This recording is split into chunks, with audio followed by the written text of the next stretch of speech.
আমি আপনাদের সন্তান, আলগি ইউনিয়নের সন্তান, আমি হাদি মিয়ার ছেলে। নাম্বার 2 যেটা, সেটা হলো আমার সম্বন্ধে আপনারা জানেন আমি কি মামলা হামলা চাই কিনা, আমি ঘুষ খাই কিনা, আমি দুর্নীতি করি কিনা। আপনাদের তো আর অ্যাডভার্টাইজমেন্ট করতে হবে না। আজকে আমি একটি কথা প্রথমে আপনাদেরকে বলতে চাই, এখন কিন্তু নির্বাচনী যে ট্রেন এটা শুরু হয়ে গেছে, মানে নির্বাচনী ট্রেন চলতেছে, রেল চলতেছে। এখন যদি আপনারা, আমরা বিএনপির নেতা, আমরা ছাত্র দলের নেতা, যুব দলের নেতা আমরা করব, তাহলে কিন্তু এই নির্বাচন আপনারা সফল করতে পারবেন না।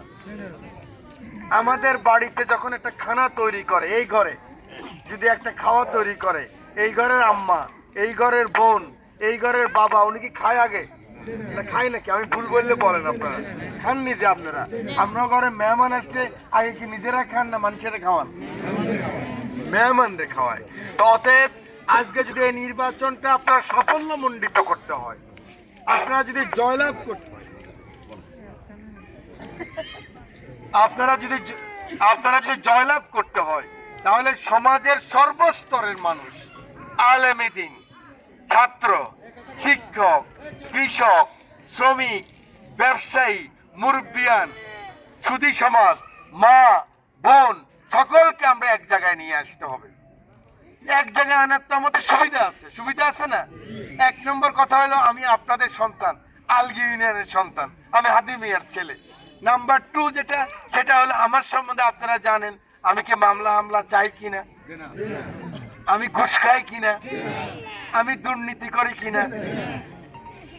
আপনাদের তো আর অ্যাডভার্টাইজমেন্ট করতে হবে না, কারণ আমি তো 12 বছর টানা এমপি ছিলাম। আমার পক্ষের লোক, আমার বিরুদ্ধের লোক, আমার কে ভোট দিছে, কেউ ভোট দেয় নাই, আমার জীবনে আমি কোনদিন জিজ্ঞাসা করি নাই।